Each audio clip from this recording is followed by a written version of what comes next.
தெரிஞ்சவங்க பேசுங்க.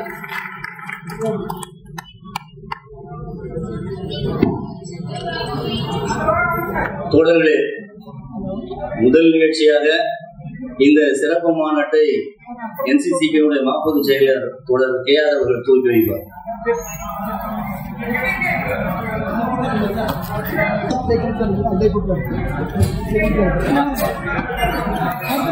தலைவர் அவர்களே, காம்ரேட்ஸ்,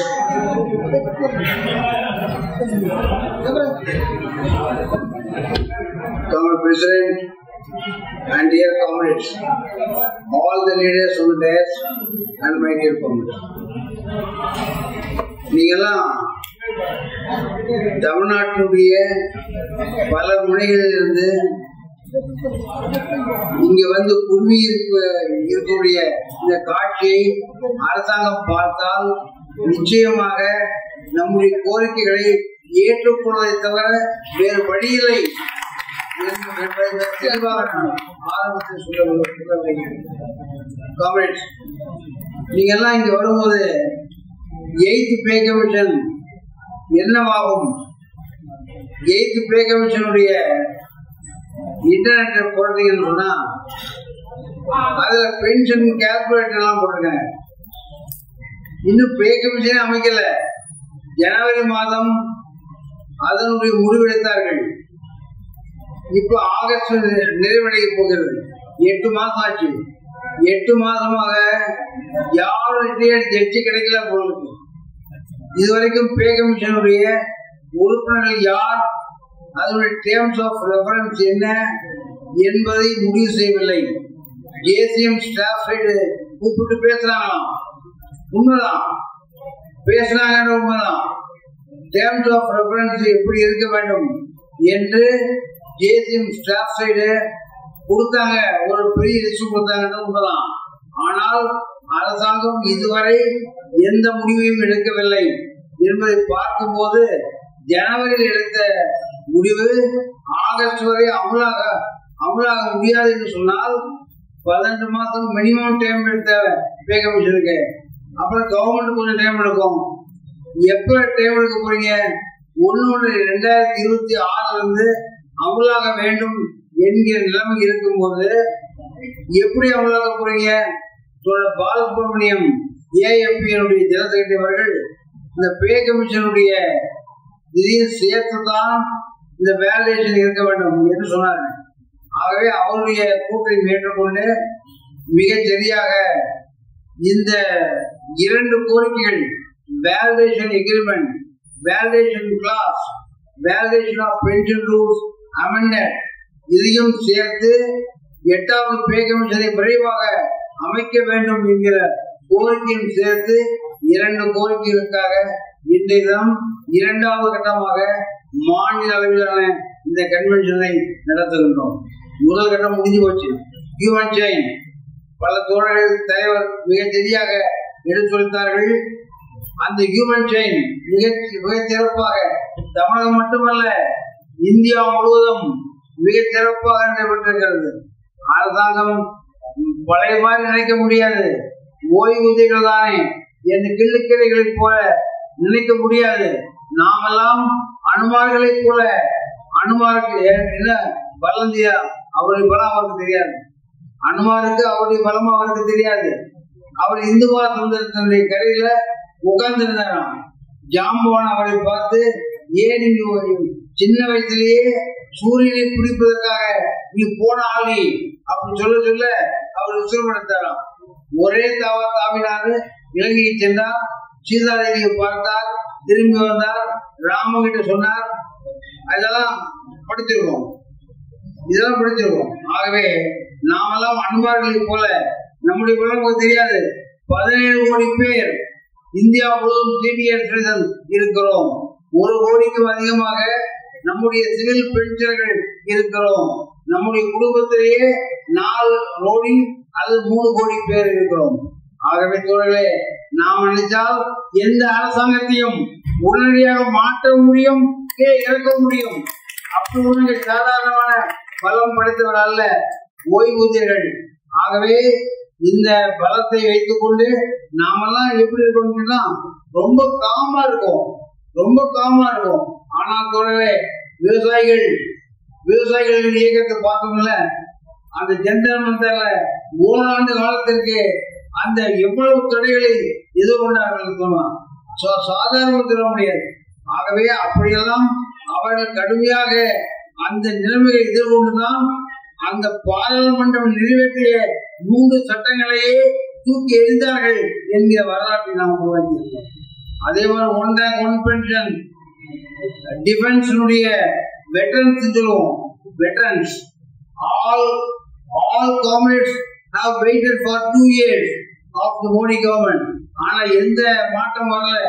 ஆகவே எல்லாரும் ஒன்று சேர்ந்து ஒற்றுமையாக அந்த ஜந்தர் மந்தர்ல 82 நாள் தர்ணாவை நடத்தினார்கள். ஆகவே அதற்கு பிறகுதான் அரசாங்கம் அடிபணித்தது. ஆகவே இன்றைக்கு நாம் ஒற்றுமை உருவாக்க வேண்டும். ஒற்றுமைதான் நம்முடைய தாரக மந்திரம், ஒற்றுமைதான் நம்முடைய கோரிக்கை நிறைவேற்றக்கூடிய ஒரே ஆயுதம் என்பதை நாம் எல்லோரும் புரிந்திருக்கிறோம்.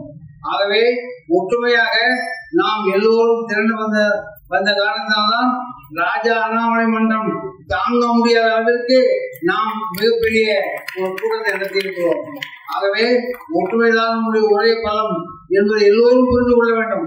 ஒற்றுமையை எந்த காலம் முன்னிட்டும் ஒற்றுமை குறையாமல் நம்முடைய ஒற்றுமையை உயர்த்தி பிடித்தோம் என்று சொன்னால் அரசாங்கம் தானாக இறங்கி வரும் என்பது சந்தேகம் கிடையாது.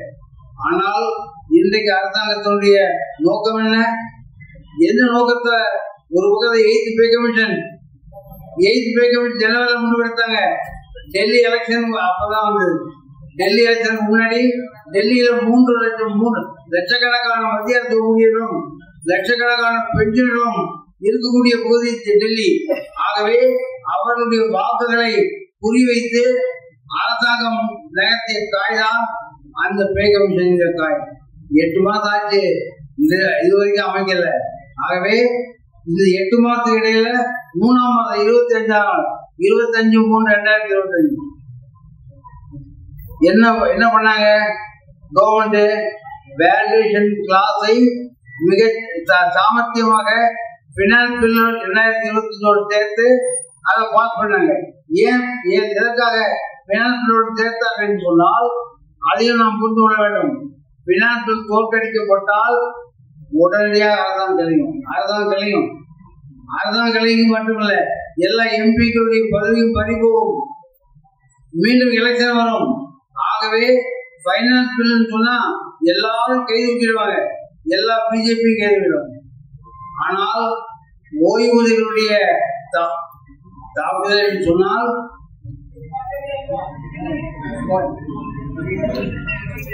ஓய்வூதியர்களுடைய மசோதான்னு சொன்னா பிஜேபி காரங்களோட பேசுவாங்க. ஆகவே அது நிறைவேறது எந்த உத்தரவாதமும் கிடையாது.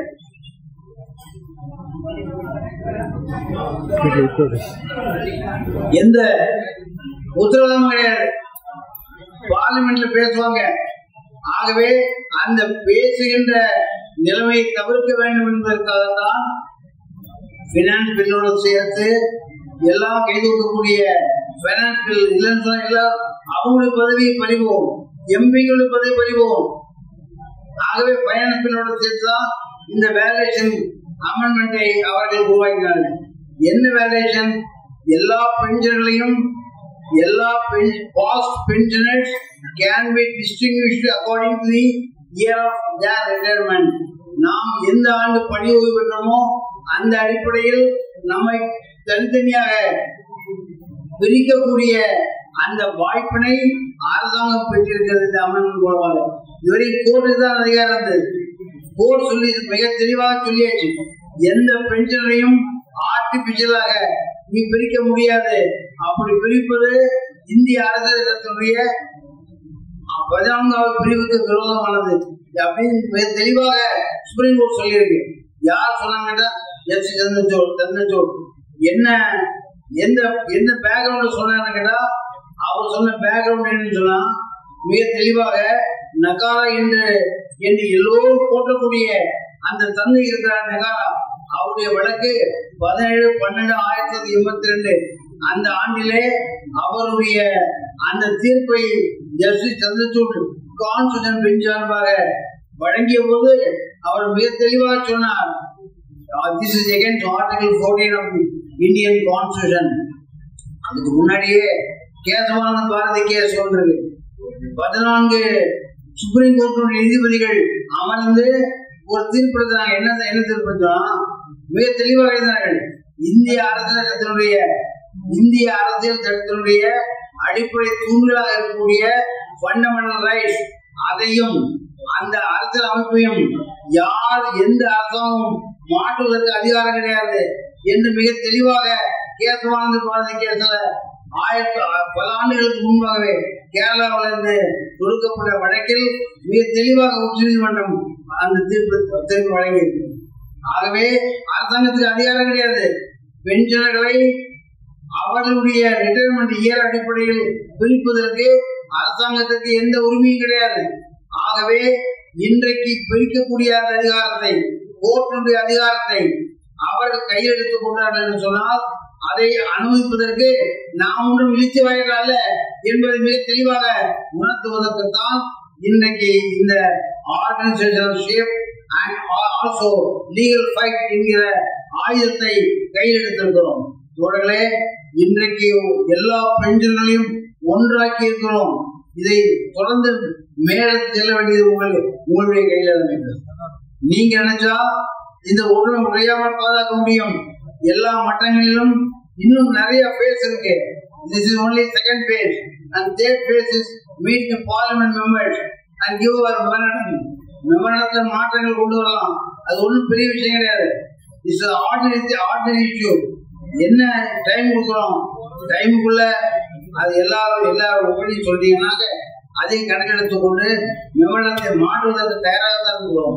மெமோரண்டத்தை எந்த மாற்றம் செய்வதற்கு நாங்கள் யாரும் nobody is adamant because memorandum is only focusing our issues.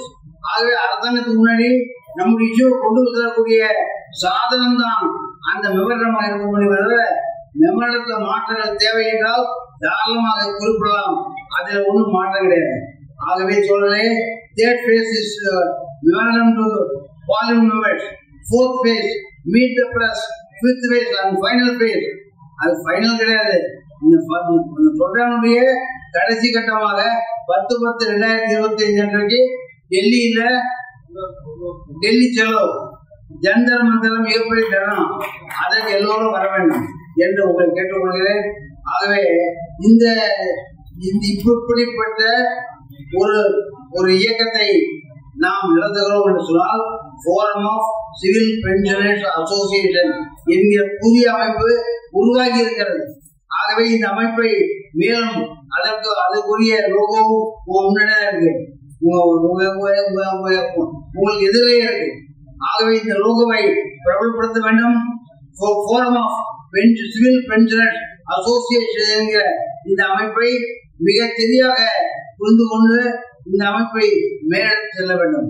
ஆகவே தோழர்களே, நீங்க கேட்கலாம், யாருக்காச்சும் டவுட் வரலாம், கோர்ட்ல போய் என்ன பண்ண முடியும்? இந்த அரசாங்கத்தை நியாயமான நிலையம் தான். அரசாங்கத்துடைய அடிவடிகள் நீதிமன்றத்திலே கூட பூந்திருக்கிறார்கள் என்பது உண்மைதான். ஏன் சொல்றீங்களா? உங்களெல்லாம் தெரியும், ராமஜென்மபூமி வழக்கு தெரியுமா? ராமஜென்மபூமி வழக்குல ஏற்கனவே சொன்னாங்க. என்ன சொன்னாங்க? யார் இந்த இதை செய்திருந்தாலும் அவர்கள் மீது கிரிமினல் நடவடிக்கை எடுக்கும்.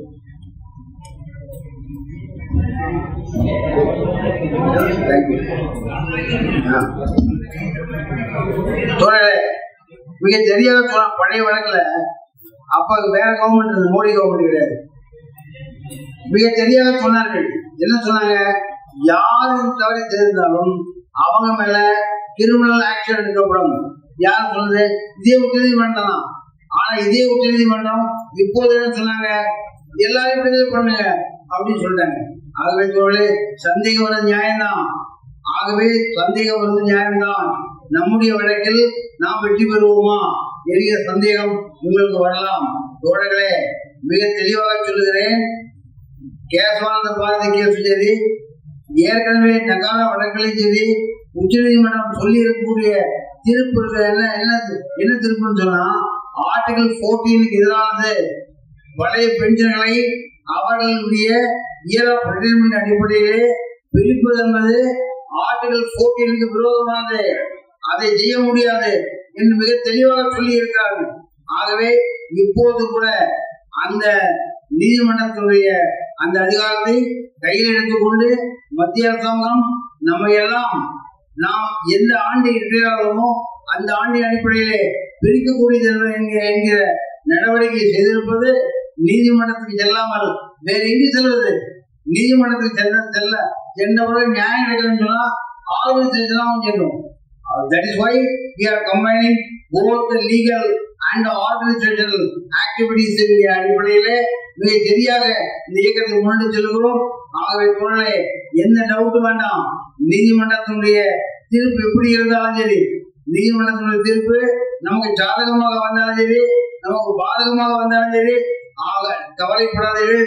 நம்முடைய பலம் இருக்கிறது மிக பெரிய பலம், சாதாரண பலம் அல்ல. ஆகவே இந்த பலத்தை பயன்படுத்தி நாம் எல்லாம் இந்த அரசாங்கத்தை மாற்றக்கூடிய வல்லமை படைத்தவர்கள் என்பதை நிரூபித்தால் நிச்சயமாக நம்முடைய கோரிக்கை ஏற்கப்படும். தலைவர் சொன்னாரு, என்ன சொன்னாரு, இந்த 29/3/2020 பென்ஷன் செக்ரட்டரி ஒரு மீட்டிங் எடுத்தார். Pension secretary DOP and PW சார்பா ஒரு மீட்டிங் நடத்தாரு. அதில் என்ன சொன்னாங்க தெரியுமா? நம்முடைய ஸ்டாஃப் லீடர் காமெடி சிவகோபால் மிஸ்ரா அவருடைய தலையீட்டுக்கு பிறகு பென்ஷன் செக்ரட்டரி சொன்னார். அவர் சொல்லி என்னாச்சு, 23 4 மாதம் 5 மாதம் 6 மாதம் 7 மாதம் 8 மாதம் 5 மாதம் ஆக போகுது. ஆனா பென்ஷன் செக்ரட்டரி என்ன சொன்னாரு, we will issue a clarification சொன்னார்ல. ஆனா கிளாரிபிகேஷன் எங்க வந்தாரு? இது வரைக்கும் வரல, கிளாரிபிகேஷனே வரல. அது மட்டும் கிடையாது, நம்முடைய இளங்கோத்தோட அந்த கூட்டத்தில் ஒரு கேள்வி கேட்டார். இளங்கோத்தோட டிஆர்பி பிரசிடண்ட் அவர் ஒரு கேள்வி கேட்டார். என்ன கேட்டாருன்னு சொன்னா, கம்யூட்டேஷன் என்ன ஆகும் என்று கேட்டார். கம்யூட்டேஷன் சம்பந்தமாக பல நீதிமன்றங்கள் பல விதமான முடிவுகளை சொல்லி இருக்கின்றார்கள். ஆகவே கம்யூட்டேஷன் என்ன ஆகும் கேட்டார். அப்ப அதுக்கு பதில் சொல்றாரு பென்ஷன் செக்ரட்டரி ஸ்ரீனிவாசன். என்ன பதில் சொன்னாருன்னா, this is premature. It is premature to answer this question. We will refer this matter to the 8th pay commission. சொன்னது யாரு? Pension secretary. சொன்னதுக்கு பிறகு உத்தரவு வந்திருக்கு. இப்ப சமயத்தில் உத்தரவு வந்திருக்கு. என்ன உங்களுக்கு தெரியும் என்ன உத்தரவு? கவர்மெண்ட் ஸ்டாண்டை மிக சரியாக விளக்கக்கூடிய அந்த உத்தரவை தான் இப்போது அரசாங்கம் போட்டிருக்கிறது. ஆகவே கம்யூனிஷன் கூட எந்த இஷ்யூலையும் அரசாங்கம் நமக்காக விட்டுக் கொடுப்பதா இல்லை.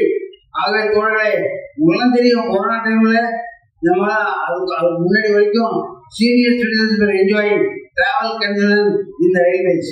ஆனா இப்ப இருக்கா இல்ல, என்ன சொல்லாங்கட்டா, லாபம் கணக்கு பார்த்தா போய் லாபம் கணக்கு பார்த்து ஆகவே நட்டம் வருகிறது கண்டுபிடிச்சாங்க. ஆகவே ரயில்வேக்கு லாபத்தை அதிகப்படுத்துவதற்காக யார் தலை கை வைக்கிறது? சீனியர் சிட்டிசன் தலையில கை வைப்பார் முடிவு. இதனால ஆயிரக்கணக்கான கோடி ரூபாய்கள் லாபம். அவர் சொல்ற என்ன உண்மையில எதுக்காக செஞ்சிருக்காருன்னு சொன்னா, தனியார் மயப்படுத்த போற ரயில்வே தனியார் கொடுக்கும்போது லாபகரமாக இந்த ரயில்வே துறை நடப்பதாக ஒரு தோற்றத்தை ஏற்படுத்தி தான் தனியார் கொடுக்க முடியும். தனியார் வாங்குவது தேவையில்லை. தனியாருக்கு ஒட்டுவதற்கு முன்பாக இந்த முறையெல்லாம் லாபத்தை அதிகப்படுத்தி அதுக்கு கூட தனியாருக்கு விற்பதற்கான ஏற்பாடுதான் தவிர வேறு ஒன்றும் கிடையாது.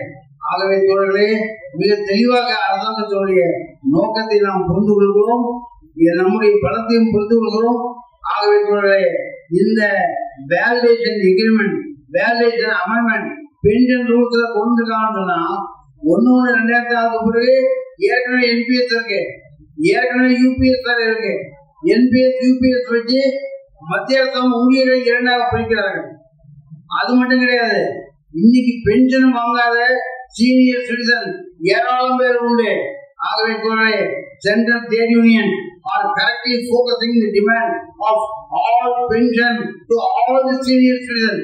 அதே மாதிரி TUI, Trade Union International, Pensioners and Retired, அது மிக சரியாக decent pension to all the retired என்கிற அடிப்படையிலே இன்றைக்கு அப்படிப்பட்ட கோஷம் உலகத்திலே மிக வலுவாக எழுந்து வரக்கூடிய நேரம். ஆகவே நாமெல்லாம் we should not be self-centered. நாமெல்லாம் நம்முடைய பென்ஷனை மட்டும், நம்முடைய டிஏவை மட்டும், நம்முடைய பிரச்சனைகளை மட்டும் பேசக்கூடியவர்களாக இருக்கக்கூடாது. மாறாக எல்லா சீனியர் சிட்டிசனுக்கும் பென்ஷன் தர வேண்டும் என்கிற யூனிவர்சல் பென்ஷன் என்கிற கோஷத்தை நாம் உயர்த்தி பிடித்தால் யாரும் கிட்ட வர முடியாது. நம்முடைய பென்ஷனுக்காக நாம சண்டை போடும்போது நமக்கு பப்ளிக் சப்போர்ட் தேவை. பப்ளிக் சப்போர்ட் இருந்தாலும் நம்ம ஜெயிக்க முடியும். ஆனால் பப்ளிக்கையும் நம்மையும் பிரிக்கக்கூடிய விதத்துல அரசாங்கம் இப்படிப்பட்ட சதிவேலைகளை செய்து கொண்டிருக்கிறது என்பதை புரிந்து கொண்டு, ஆகவே we should highlight the demand of universal pension to all senior citizens in the country என்கிற கோஷத்தை முன்வைத்து எல்லா சீனியர் சிட்டிசனுக்கும் நாம் ஒரு மிக சரியாக ஃபைட் பண்ணக்கூடிய ஒரு சக்தியாக மாறுவோம் என்று சொன்னால் நிச்சயமாக நமக்கு வெற்றி. ஒன்று, நம்முடைய யூனிட்டி, பென்ஷனர்ஸ் அசோசியேஷனுடைய unity. we have to unite all. I appeal to the General Trade Union. ஏன் சும்மா இருக்கீங்க?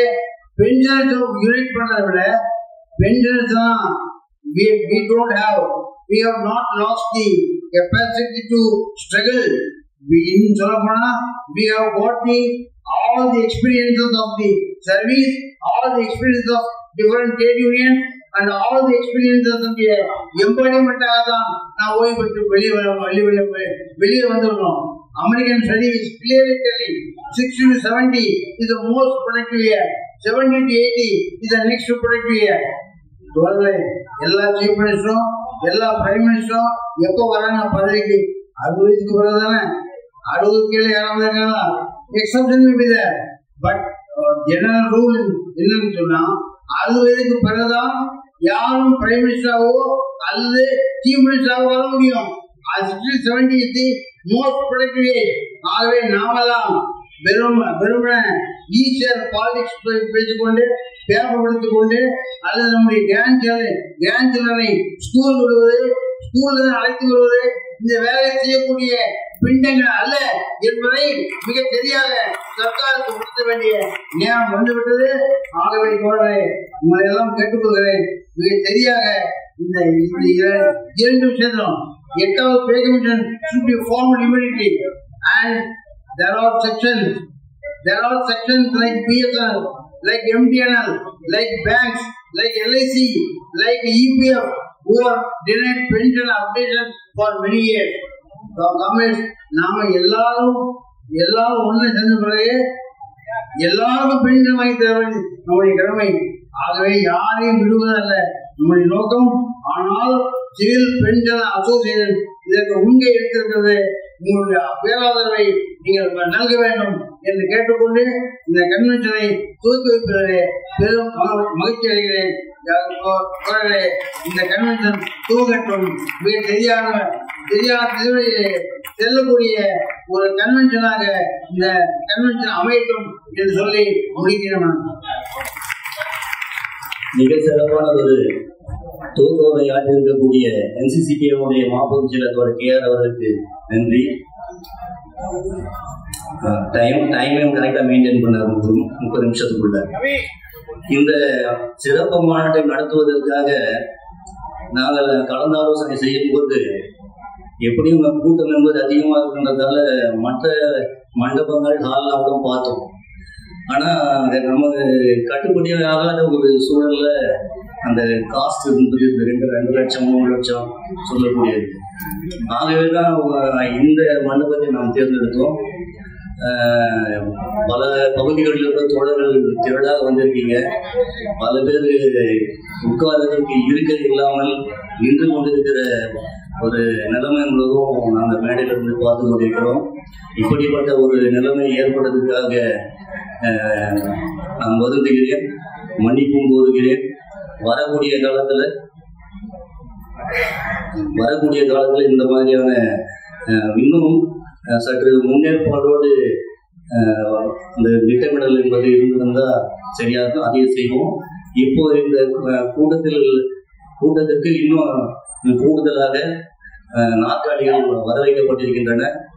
அப்படி வந்தாலும் கூட இருக்கக்கூடிய அனைவரும் உட்கார முடியுமான்னு தெரியல. ஓரளவுக்கு தோழர்கள் உட்கார்வதற்கான வாய்ப்பு கிடைக்கும். ஆகவே இந்த அசௌகரியத்துக்கு பொறுத்தருளுமாறு கேட்டுக்கொண்டு, அடுத்து தமிழ்நாடு இன்கம் டாக்ஸ் பென்ஷன் அசோசியேஷனுடைய பொதுச் செயலர் தோழர் எம்.எல். பெருமாள் 10 நிமிஷத்துக்குள்ளாக அவங்களுடைய உரை முடிச்சிருக்கு.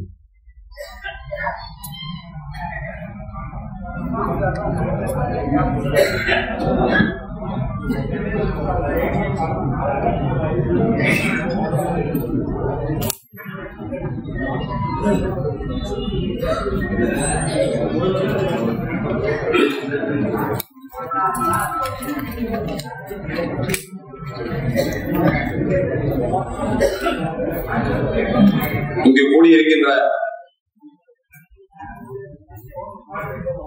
தோழர்கள் அனைவருக்கும், மேடையிலே அமர்ந்திருக்கின்ற பல்வேறு சங்கங்களைச் சேர்ந்த தலைவர்களுக்கும் மாலை வணக்கத்தை தெரிவித்துக் கொள்கிறேன். இன்றைய கூட்டத்தை பொறுத்தவரையிலே நமக்கு நாம் இந்த அரசுக்கு எதிர்ப்பு தெரிவிக்க வேண்டிய, சொல்ல வேண்டிய செய்தி என்னவென்றால், 25/3/2025 அன்று பாராளுமன்றத்திலே நிறைவேற்றப்பட்டிருக்கின்ற பென்ஷன் வேலிடேஷன் ஆக்ட் என்று சொல்லக்கூடிய ஓய்வூதியர்களிடையே அவர்கள் ஓய்வு பெறுகின்ற ஆண்டு, அந்த ஆண்டின் அடிப்படையிலே அவர்களுடைய ஓய்வூதியம் மாறுபட்டு நிர்ணயிக்கப்படும் என்று அரசாங்கம் அந்த அதிகாரத்தை தன் கையிலே எடுத்திருக்கின்றது.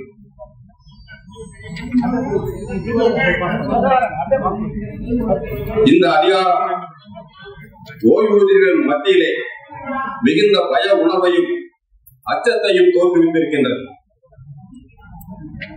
5வது சம்பள கமிஷனிலே 5வது சம்பள கமிஷன் 96க்கு முன்பு ஓய்வு பெற்ற ஊழியர்கள், 96க்கு பின்பு ஓய்வு பெற்ற ஊழியர்கள் என்று ஊழியர்களை 2 வகைப்படுத்தி அவர்களிடையே ஓய்வூதியத்தை வேறு விதமாக நிர்ணயிக்க முயற்சி செய்தது. இதற்கு பல்வேறு ஊழியர் சங்கங்கள், அமைப்புகள் எதிர்ப்பு தெரிவித்தன. 6வது சம்பள கமிஷனிலும் இதே நிலை தொடர்ந்தது. 2006க்கு முற்பட்ட ஓய்வு பெற்ற ஊழியர்கள், 2006க்கு பின்பு ஓய்வு பெற்ற ஊழியர்கள் என்று மத்திய அரசு ஓய்வூதியர்களை 2 வகையாக வேறுபடுத்தி ஓய்வூதியத்தை நிர்ணயிக்க முயற்சித்தனர். இதன் பயனாக 6வது சம்பள கமிஷனிலே இங்கு கொடுக்கப்பட்டிருக்கின்ற இந்த சிபாரிசுகளை எதிர்த்து சில ஊழியர் சங்கங்கள் உச்ச நீதிமன்றத்திலே வழக்கு தொடர்ந்தன. இந்த அநீதியான பரிந்துரைகள் 7வது சம்பள கமிஷனிலே ஓரளவு நிவர்த்தி செய்யப்பட்டன. ஆனால் அதற்கு பிறகு 7வது சம்பள கமிஷனுக்கு பிறகு இப்போது ஜனவரி மாதம் 2025 அன்று அறிவிக்கப்பட்டிருக்கின்ற 8வது சம்பள கமிஷன் இன்னும் நடைமுறைப்படுத்தவில்லை. இந்த நிலை இருக்கும் பொழுது 8வது சம்பள கமிஷனின் பரிந்துரைகள் இப்போது இருக்கின்ற ஊழியர்களுக்கு தொடருமா என்ற நிலை இருக்கின்றது. இதை 27/3/2025 அன்று ராஜ்யசபையிலே இந்த பென்ஷன் வேலிடேஷன் ஆக்ட் உறுப்பினர்களுடைய விவாதத்துக்கு கொண்டு வரப்பட்ட போது பாராளுமன்றத்திலே மத்திய நிதியமைச்சர் சீதாராமன் அவர்கள் இப்போது இருக்கின்ற ஊழியர்கள் எந்த வாயிலும் அச்சப்பட தேவையில்லை, இப்போது இருக்கின்ற நிலை 8வது சம்பள கமிஷன் எப்போது வருமோ அதே நிலை அதுவரை இப்போது இருக்கின்ற ஊழியர்களுக்கு அவர்களுக்கு ஓய்வூதியம் மற்றும் இதர சலுகைகள் தொடரும் என்று அறிவித்தார். ஆனால் 8வது சம்பள கமிஷனுக்கு பிறகு இதே நிலை தொடருமா என்ற ஒரு மிகப்பெரிய கேள்விக்குறியை பாராளுமன்றத்திலே நிதியமைச்சருடைய பதில் எழுப்பியிருக்கின்றது. நிதியமைச்சருடைய பதில் தீர்வு கண்டிருக்கின்ற விஷயங்களை விட அது தீர்வு சொல்லாமல் விட்டிருக்கின்ற விஷயங்கள் தான் அதிகம். இந்த விஷயத்தை JCM என்று சொல்லப்படக்கூடிய ஜாயிண்ட் கன்சல்டேட்டிவ் மிஷனரி அப்போது இருக்கின்ற பென்ஷன் செக்ரட்டரி அவர்களிடம் கேட்ட இந்த வினாவை ஒரு வீடியோ கான்பரன்ஸில் இந்த வினாவை அவர்கள் எழுப்பினார்கள். அப்போது எழுப்பிய போது பென்ஷன் செக்ரட்டரி அவர்கள் இது சம்பந்தமாக ஏற்கனவே நம்முடைய தோழர் கேஆர் கூறியது போல விரைவிலே இது சம்பந்தமான ஒரு விளக்கம் கொடுக்கப்படும் என்று உரைத்தார். ஆனால் இன்று அந்த வீடியோ கான்பரன்ஸ் நடந்து கிட்டத்தட்ட 5 மாதங்கள் காலங்கள் ஆகிவிட்ட போதிலும் அந்த விளக்கம் இதுவரை வரவே இல்லை. எனவே இப்போது நமக்கு முன்பு இருக்கக்கூடிய முதன்மையான வேலை என்னவென்றால் இந்த பென்ஷன் வேலிடேஷன் ஆக்டை எதிர்த்து முழுமூச்சாக அனைத்து ஓய்வூதிய சங்கங்களும் இப்போது பணியிலே இருக்கக்கூடிய ஊழியர்களின் சங்கங்களோடு இணைந்து நமது போராட்டத்தை இன்னும் தீவிரப்படுத்த வேண்டும். இதற்காக நமது தலைமை சங்கம் கிட்டத்தட்ட ஒரு 5 அம்ச போராட்டத்தை அறிவித்திருக்கின்றது. இந்த 5 அம்ச போராட்டத்தின் முடிவிலே இந்த பிரச்சனைக்கு இந்த வேலிடேஷன் ஆக்ட் என்று சொல்லப்படக்கூடிய ஊழியர்களை வஞ்சகமாக பிரித்து அவர்கள் மத்தியிலே பிரிவினையை உண்டாக்கி நம்மை பிளவுபடுத்தி எப்படி வெள்ளையர்கள் அந்த காலத்தில் வந்த பொழுது வெள்ளையர்கள் கிட்டத்தட்ட இந்த நாட்டிலே 10,000 பேர் தான் இருந்தாங்க. ஆனா 10,000 பேர் 48 கோடி மக்களை அடக்கி ஆண்டார்கள். கிட்டத்தட்ட 200 ஆண்டு காலம் அடக்கி ஆண்டார்கள். எப்படி அடக்கி ஆண்டார்கள்? நம்முடைய இருக்கின்ற பிரிவினையை பயன்படுத்திக் கொண்டு ஜாதி மத இன கலாச்சார வேறுபாடுகளை பயன்படுத்திக் கொண்டு நம்முடைய எட்டப்பர்களை உருவாக்கி அப்படித்தான் ஆங்கிலேய ஆட்சி தொடர்ந்தது. அதே போல அரசாங்கம் இப்போது இருக்கின்ற மத்திய அரசாங்கம் இதே பிரிவினையை ஓய்வூதியர்களை பிரிக்கின்றது. இந்த 8வது சம்பள கமிஷனுக்கு முன்னால் இருக்கக்கூடிய ஓய்வூதியர்கள், 8வது சம்பள கமிஷனுக்கு பின்னால் இருக்கக்கூடிய ஓய்வூதியர்கள், பணியிலே இருக்கக்கூடிய சங்கங்கள் இப்படி பலவிதமாக பிரித்து தனது எண்ணத்தை நிறைவேற்றிக் கொள்ள முயற்சிக்கின்றது. இப்படிப்பட்ட பென்ஷன் ஓய்வூதியர்களை பிரித்து ஆளக்கூடிய அரசாங்கத்தினுடைய சரியை முறியடிக்க வேண்டும்.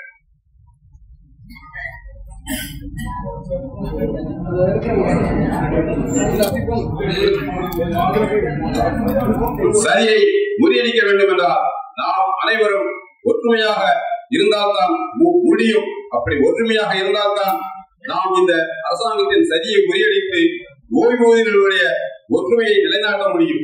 ஓய்வூதியர்களுடைய வலிமையை இந்த அரசாங்கத்துக்கு நாம் காட்ட முடியும். நாம் இழந்த உரிமைகளை வென்றெடுக்க முடியும் என்று கூறிக்கொண்டு என் உரையை இத்துடன் முடித்துக் கொள்கிறேன். நன்றி, வணக்கம். பெருமாள் அவர்களுக்கு நன்றி. அடுத்து பிடிபிஏ என் பொதுச் செயலர் தோழர் எஸ் லிங்கமூர்த்தி.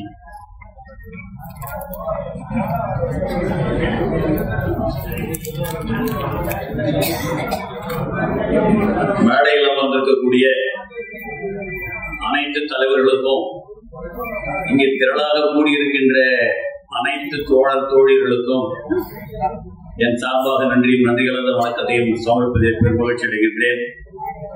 இன்று நடைபெறுகின்ற இந்த கூட்டம் என்பது ஒரு மிக எழுச்சி மிக ஒரு கூட்டமாக இன்றைக்கு திகழ்கின்றது.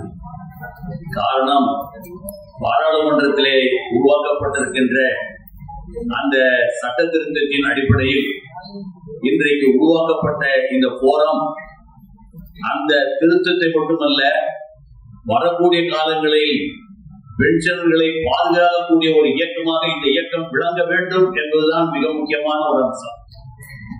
அந்த அடிப்படையில் இன்றைக்கு நான் சார்ந்திருக்கின்ற BSNL துறை என்பது ஒரு காலகட்டத்தில் தபால் தந்தி துறையாக இருந்து அதற்கு பிறகு தண்டித்துறையாக மாறி அந்த காலம் வரை நாங்கள் எல்லாம் அரசு துறையாக இருக்கின்ற போது இன்றைக்கு எப்படி ஒன்றுபட்டு நிற்கின்றோமோ இதே தலைமையின் கீழ் இப்படியே ஒன்றுபட்டு பல்வேறு போராட்டங்களை சந்தித்து தொழிலாளர்களுக்கு பல்வேறு சலுகைகளை பெற்ற ஒரு மாபெரும் இயக்கத்தினுடைய அங்கம்தான் இன்றைக்கு இருக்கின்ற BSNL தொழிலாளர்கள்.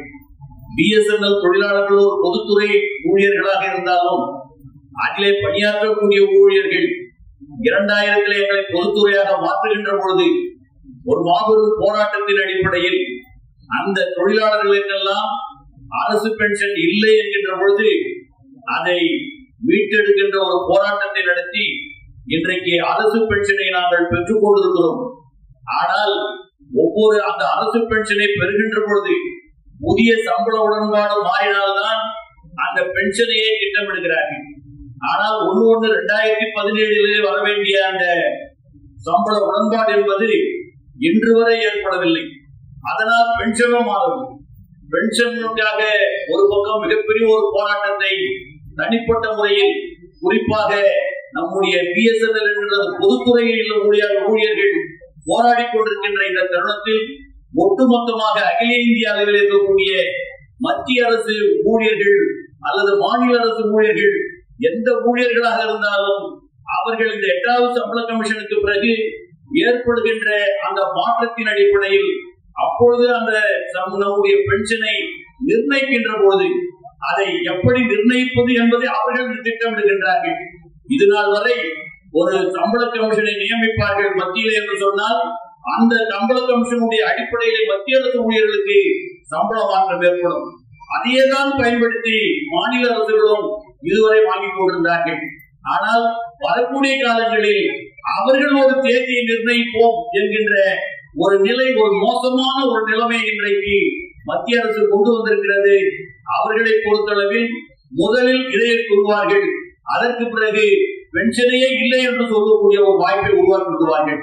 ஆகையினால் என்னை பொறுத்தளவில் இன்றைக்கு நம்முடைய பென்ஷனர்கள் எப்படி இன்றைக்கு ஒன்று கூடியிருக்கின்றோமோ, எப்படி அந்த மனித சங்கிலியை நடத்தினோமோ, அதே போல பல ஆண்டு காலமாக இன்றைக்கு பென்ஷனர் அசோசியேஷன் செயல்பட்டுக் கொண்டிருந்தாலும் கூட இந்த இயக்கம் ஒரு இளமையான ஒரு இயக்கம்.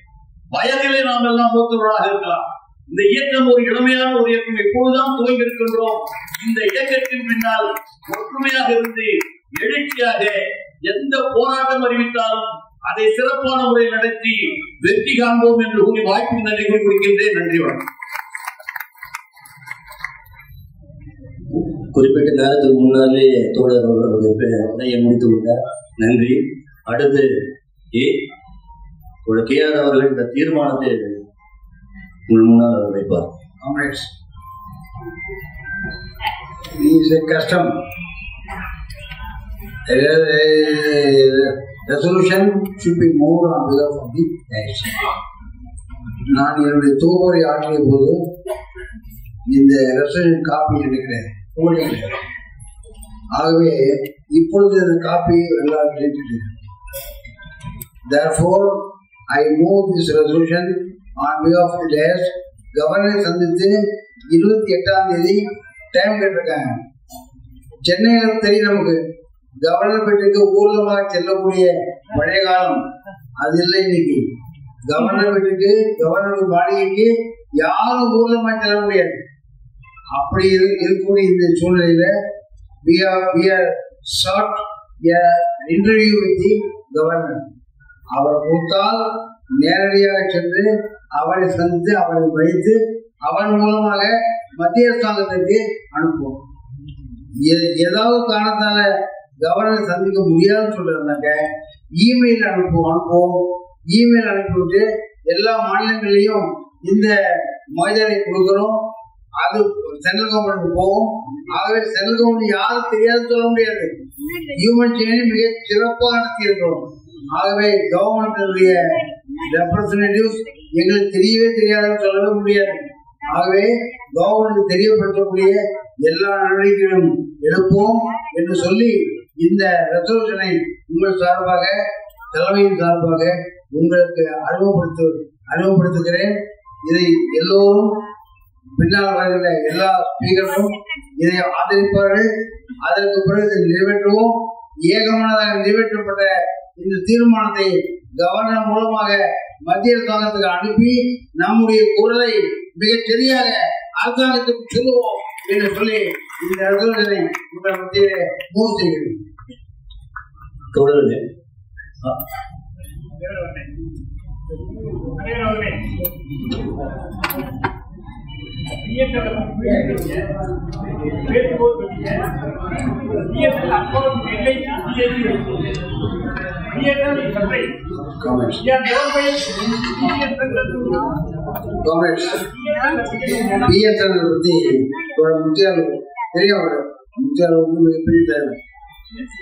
சாதாரண தேவையில்லை. அவர் சொல்லாங்க சூட்சமா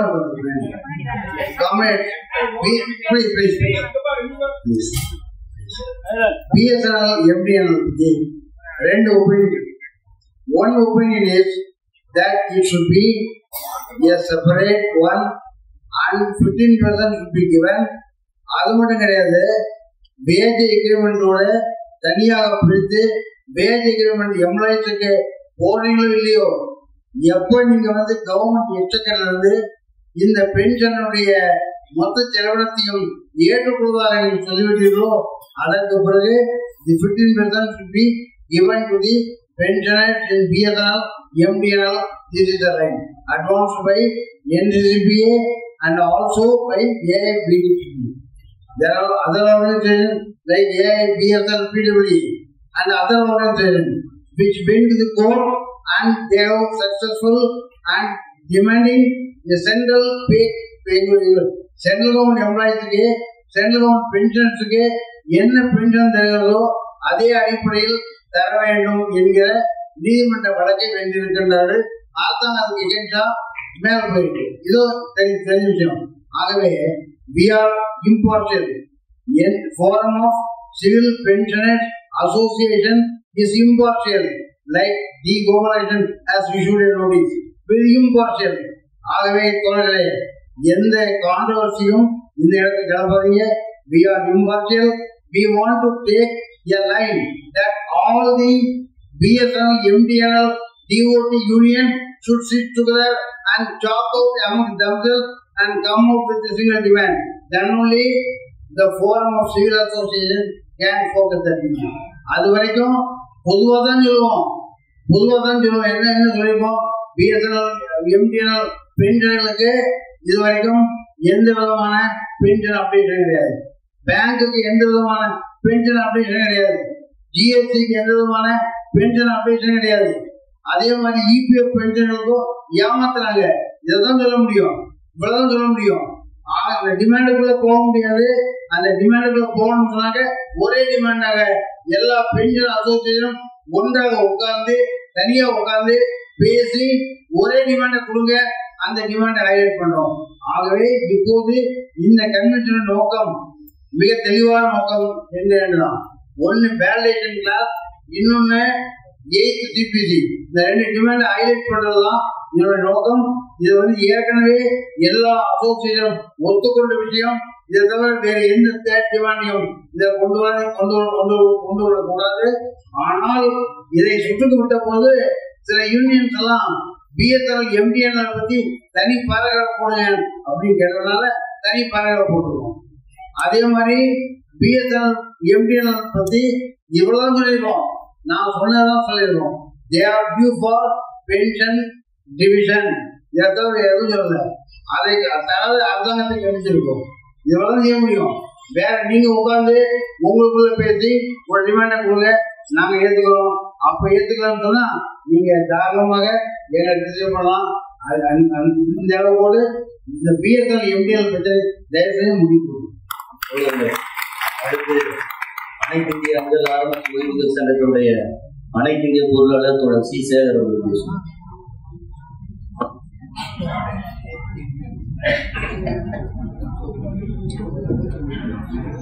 மேடையில் வீட்டிற்கும் அனைத்து தலைவர்களுக்கும் மற்றும் என் முன்னே அமர்ந்திருக்கின்ற அனைத்து ஓய்வூதியர்களுக்கும் புரட்சிகரமான வாழ்த்துக்களை முதற்கண் உரித்தாக்கிக் கொள்கின்றேன்.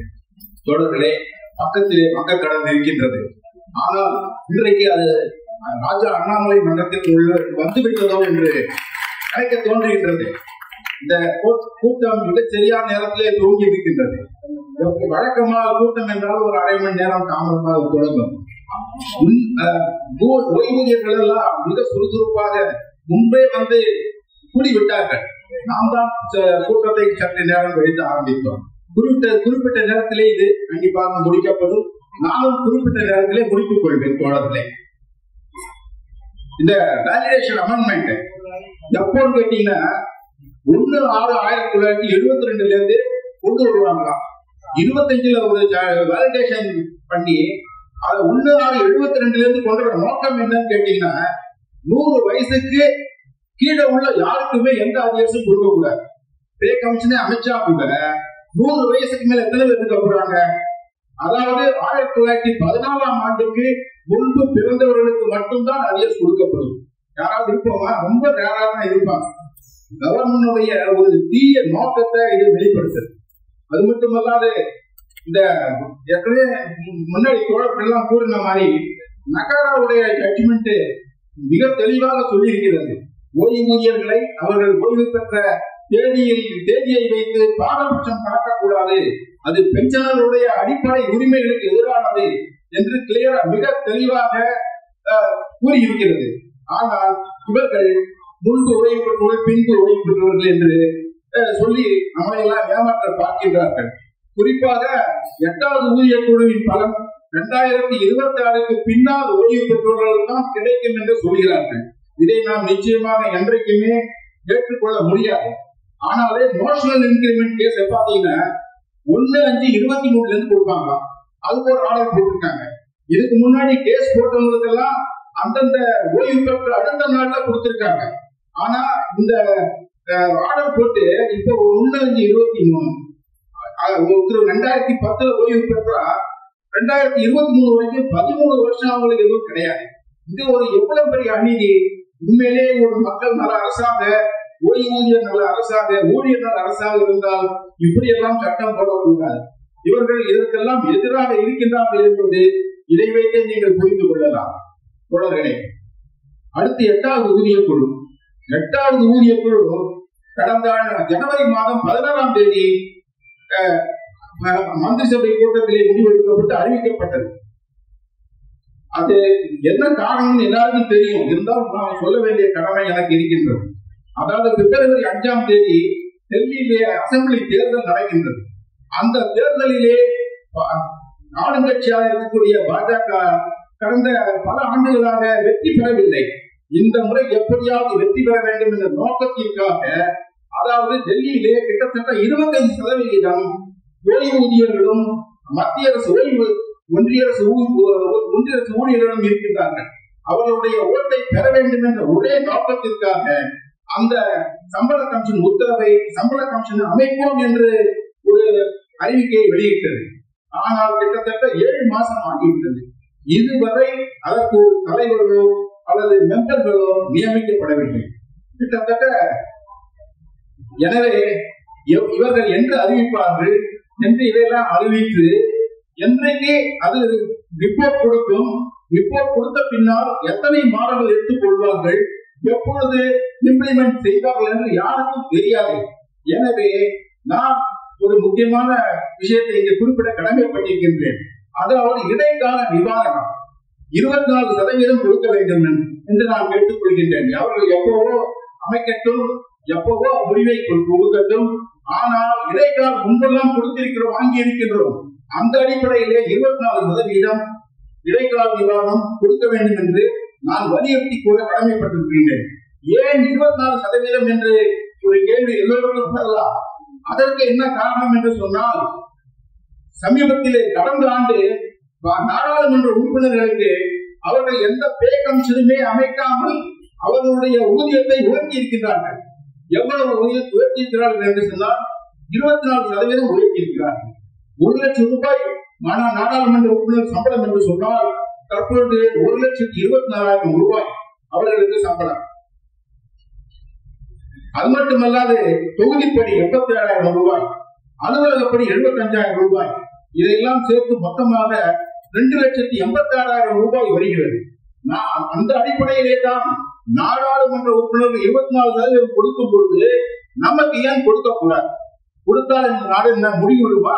அதானி அம்பானி போன்றவர்களுக்கு எல்லாம் எவ்வளவு கடனை தள்ளுபடி செய்திருக்கின்றீர்கள்.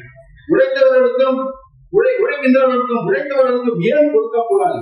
மனதிருந்தால் மாற்றம் உண்டு. எனவே இந்த அரசு கொடுக்க வேண்டும், நாம் அதை கணக்கில் எடுத்துக் கொள்ள வேண்டும் என்று கேட்டுக்கொள்ள விரும்புகின்றேன். அடுத்ததாக பிஎஸ்என்எல் பிரச்சனை.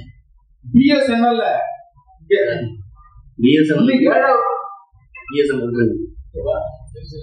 சரி, கான்ட்ரோவர்சியல்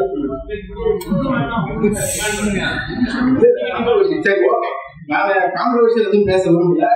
ஒரு அது நஷ்டம் வருது சொல்றாங்களே, நஷ்டம் வர்றதுக்கு ஊழியர்கள் காரணம் இல்லை, ஓய்வூதியர்கள் காரணம் இல்லை. அவர்களுக்கு அவருடைய பென்ஷனை உடனடியாக உயர்த்தி தர வேண்டும் என்று அதைத்தான் நான் சொல்ல வந்தேன். அது சொன்னதுனால தலைவர்கள் கேட்டுக்கொண்டதுனால அதை நான் இங்க மேற்கொண்டு பேசாம இத்துடன் நிறுத்திக் கொண்டு நன்றி, வணக்கம்.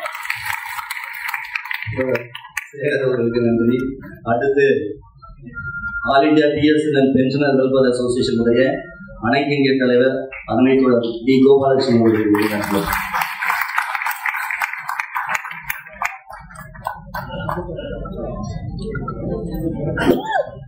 தலைவர்களே, மேடையில் வைத்திருக்கக்கூடிய தலைவர்களே, forum of civil pensioners association அழைப்பிற்கிணங்க பெரும் திரளாக கூடியிருக்கக்கூடிய எனது அருமை ஓய்வூதிய நண்பர்களே, உங்கள் அத்துணை பேருக்கும் அகில இந்திய பிஎஸ்என்எல் ஓய்வூதிய சங்கத்தின் சார்பாக என்னுடைய நன்றியுறந்த வணக்கத்தை தெரிவித்துக் கொள்கிறேன்.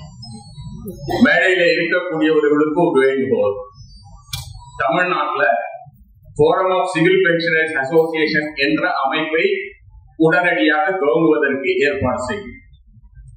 மற்ற மாநிலங்களில் அது ஏற்கனவே முடிவாகிவிட்டது. இங்கு சற்று தாமதமாக ஆனாலும் சிறப்பாக எல்லா அமைப்புகளையும் உள்ளடக்கிய ஒரு குழுவாக அதை கொண்டு வர வேண்டும் என்று என்னோட வேண்டுகோளை வைக்கிறேன். இப்ப இந்த பிரச்சனை எல்லாருக்கும் தெரியும், பல பேர் பேசிட்டாங்க. இதை எதிர்க்க வேண்டிய அவசியம் என்ன? ஓகே, யாரெல்லாம் இருக்கிறாங்க? All central trade unions including BMS affiliated to ruling party at the center. மத்தியில ஆளக்கூடிய பாரதிய ஜனதா கட்சியினுடைய தொழிற்சங்க அங்கமாக இருக்கக்கூடிய BMS உட்பட இதை எதிர்க்கிறது என்று சொன்னால் இதில் நியாயம் இருக்கிறது என்பதை தொழிலாளி வர்க்கம் புரிந்து கொண்டிருக்கிறது என்பதை பதிவு செய்யப்படும். இப்ப இந்த அரசாங்கத்துக்கு ஏற்கனவே அதிகாரம் கிடையாதா? எவ்வளவு ஊதிய குழு பார்த்திருக்கோம். ஊதிய குழு பரிந்துரைகள் எல்லாம் அப்படியே ஏற்றுக்கொண்டு அமுல்படுத்தி இருக்கிறதா இந்த அரசாங்கம்? உதாரணமாக சொல்கிறேன், நக்கரவேல் பாண்டியன் தலைமையிலே அமைக்கப்பட்ட 5வது ஊதிய குழு கம்யூட்டேஷனை 12 ஆண்டுகள் கழித்த உடனேயே it has to be restored என்று கொடுத்தார்.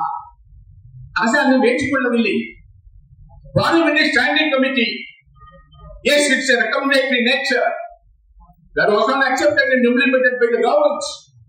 அப்போ ஊதிய குழுக்களுடைய பரிந்துரைகளை ஏற்றுக்கொள்ளக்கூடிய அல்லது சிலவற்றை ஏற்றுக்கொண்டு அமல்படுத்தக்கூடிய அதிகாரம் உங்களிடம் ஏற்கனவே இருக்கிறது.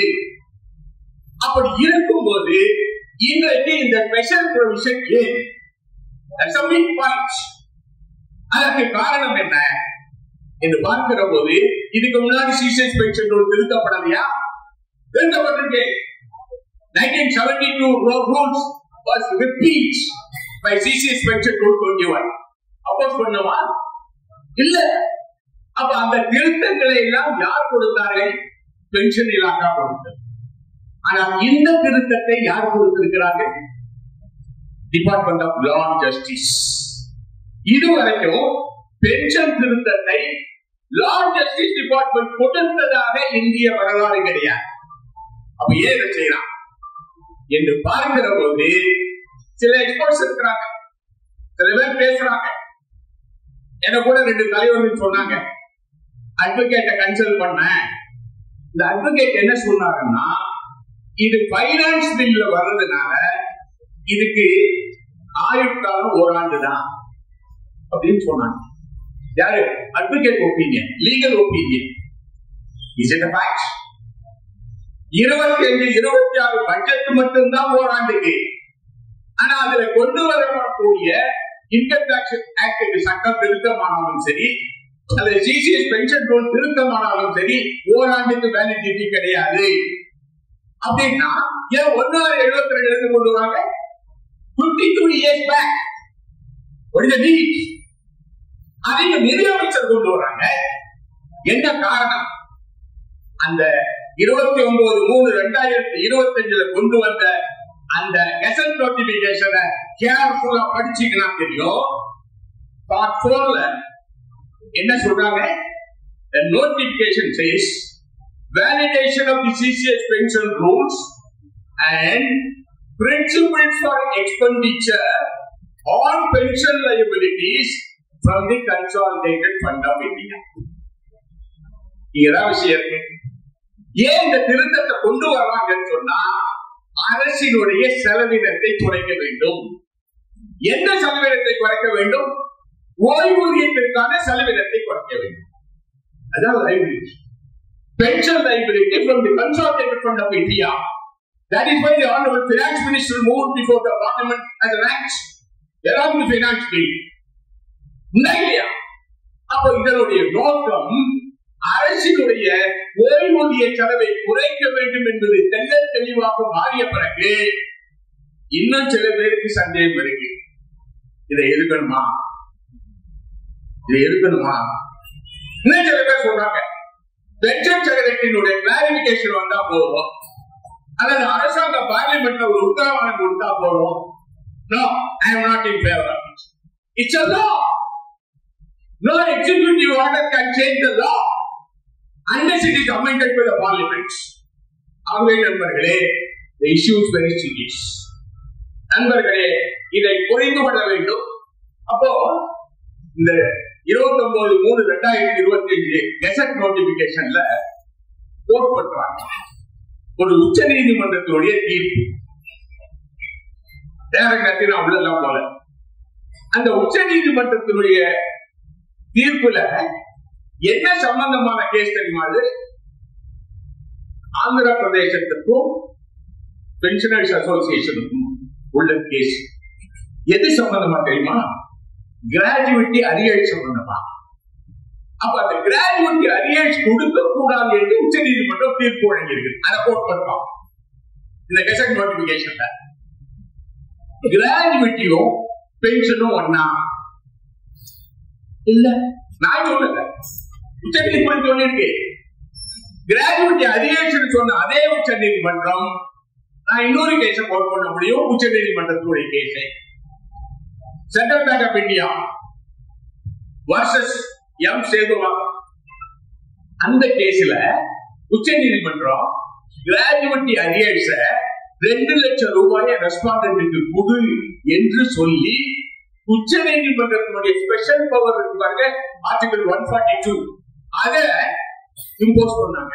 எப்படி பேரண்ட் லாக்கு 142 இம்போஸ் பண்ணாங்களோ, எப்படி இங்க கவர்னருடைய அந்த பில் எல்லாம் பாஸ் பண்ணாத இருந்த போது தமிழ்நாடு அரசாங்கத்திற்கு ஆதரவாக section 142 of the Constitution, Supreme Court has got a special power, and the special power gratuity was given 2 lakh arrears and directed the Central Bank of India to pay the gratuity.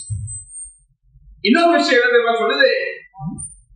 இதே உச்ச நீதிமன்றம் நேரங்களுக்கு உள்ள ஃபுல்லா போல கிளியரா சொல்றாங்க, எந்த தேதியில நீதிபதிகள் ஓய்வு பெற்றிருந்தாலும்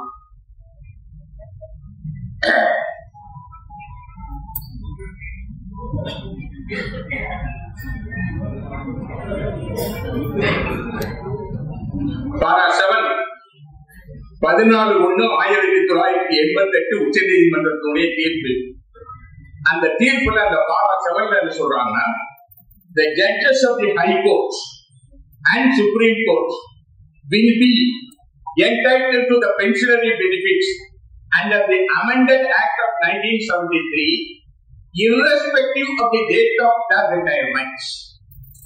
They will be so entitled with effect from 1/10/1974. Arrears of pension calculated under the provision of the new Act will be paid to those to whom it is due within 4 months from today. In case of judges who have died after 1/10/74, the amount due will be paid to the legal heirs of the judges within 4 months from today. Judgesக்கு உச்ச நீதிமன்றம் கொடுத்த தீர்ப்பு. Date of retirement எதா இருந்தாலும் கவலை இல்லையா, அவனுக்கு அந்த தேதியில இருந்து அரியர்ஸ் கொடு சொன்னது உச்ச நீதிமன்றம். யாருக்கு? உயர் நீதிமன்றம் உச்ச நீதிமன்ற நீதிபதிகளுக்கு. உங்களுக்கு ஒரு நிதி, எங்களுக்கு ஒரு நிதியா இருக்க முடியுமா? சாத்தியமே இல்லை. அப்படி ஏராளமான விஷயங்களை சொல்ல முடியும். இன்னொரு கேள்வி வருது, என்ன? இது சென்ட்ரல் கவர்மெண்ட் பென்ஷனர்ஸ் தான் பாதிக்கும். பிஎஸ்என்எல்ல ஐடிஏ பென்ஷன் வாங்குறாங்க, அது பாதிக்குமா? இந்த ஒரு கேள்வி நியாயமாக எழுதலாம்.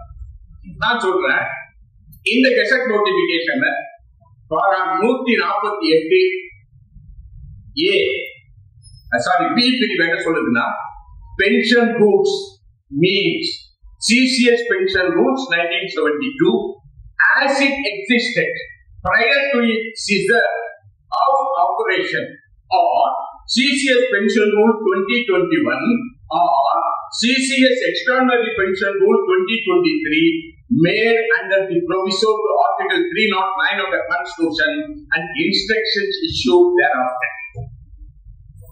அப்ப என்ன வருது? BSNL-க்கோ MNL-க்கோ they are getting pension under CCS pension rule. இப்ப இது என்ன சொல்லுது? rules நான் என்ன ரூல்? CCS pension rule. அப்ப when you are covered under CCS pension rule automatically you are getting affected. So comrades, இப்படி எல்லாம் சில விஷயங்கள் இருக்கிறது. இதோட பாரா 149(3) என்ன சொல்றாங்கன்னா the central government may from time to time lay down such norms, principles and method in regard to acceptance of the recommendation of the Central Pay Commission, including among other things distinction among pensioners that may arise out of the acceptance of such recommendation and in particular pension claims and liabilities. In particular, எதை? pension. அதற்குதான செலவு. இதை தாங்க புரி வைக்கிறான். இதை குறிவைத்து pension செலவை குறைத்து fiscal deficit குறைக்க வேண்டும் என்பது இந்த அரசினுடைய திட்டம்.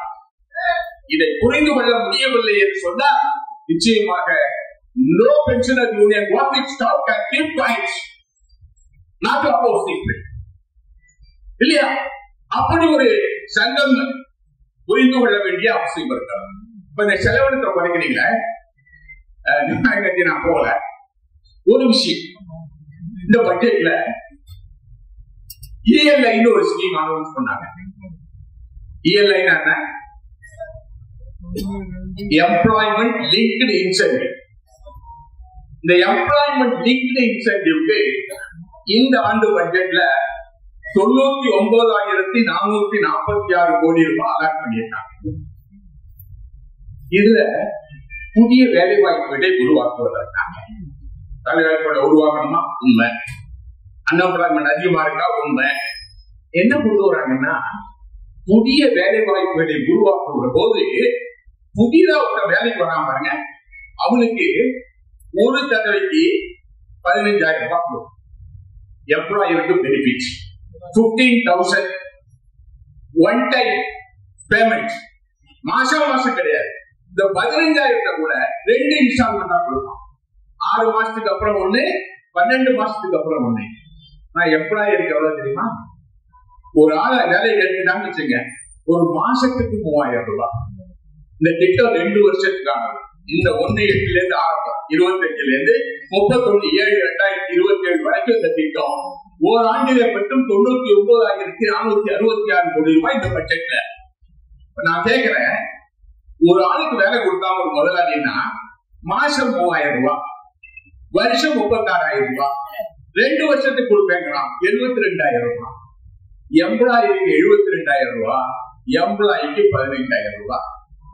இதுதாங்க இந்த அரசாங்கத்தினுடைய கொள்கை. ஏன்னா ஏன் செலவினத்தை பத்தி நீ கை வைக்கிறீங்கள?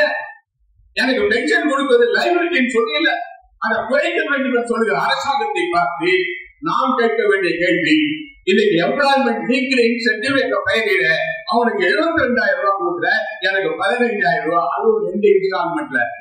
What type of government we are facing today, comrades? இது இன்னொரு விஷயம். நீதிமன்றத்துக்கு போறோம். Of course, Kapil Sibal has agreed to argue our case. இன்னும் affidavit தயாராகல. We are waiting for it. Point என்னன்னா, நீதிமன்றத்தை ஜெயிக்க முடியுமா? பாராளுமன்றம் பெருசா, நீதிமன்றம் பெருசா? அதுதான் அன்னைக்கே அம்பேத்கர் எழுதி வச்சார். Separation of powers. Judiciary has got certain powers, legislature has got certain powers, executive has got certain powers. Legislature சொன்னா அசம்பிளியோ பாராளுமன்றமோ ஒரு சட்டத்தை உருவாக்கலாம். அமல்படுத்த வேண்டியது எக்ஸிகியூட்டிவ் கடமை. அந்த சட்டம் அரசியலமைப்பு சட்டப்படி இயற்றப்பட்டதா என்று பரிசீலிக்கக்கூடிய அதிகாரம் நீதிமன்றத்திற்கு உண்டு. அதுவும் constitution courts, high court and supreme courts. அப்போ அதுல ஒரு யுனானிமஸ் பாஸ் பண்ணாங்க பார்லிமெண்ட்ல. எது தெரியுமா? National judicial appointment commission NJAC 2018 உச்ச நீதிமன்றம் ஆட்சிது. இட் இஸ் அன்கான்ஸ்டிடியூஷனல் சொல்லிச்சு. இன்னொரு கேஸ் நான் சொல்றேன். Madras bar association versus union of India உச்ச நீதிமன்றத்தினுடைய தீர்ப்பு 2021 அது ஆபரேட்டிவ் கோர்ட்ஸ் என்ன சொல்றாங்க தெரியுமா? Transgression of constitutional limitations and intrusion into the judicial power by the legislature is violative of the principle of separation of powers, the rule of law, and of Article 14 of the Constitution of India. முத்தரிக்க சொல்றாங்க. அப்போ உச்ச நீதிமன்றம் ஏற்கனவே நான் சொல்றது 2 தீர்ப்பு code பண்றேன். There are several judgments like that in the Supreme Court.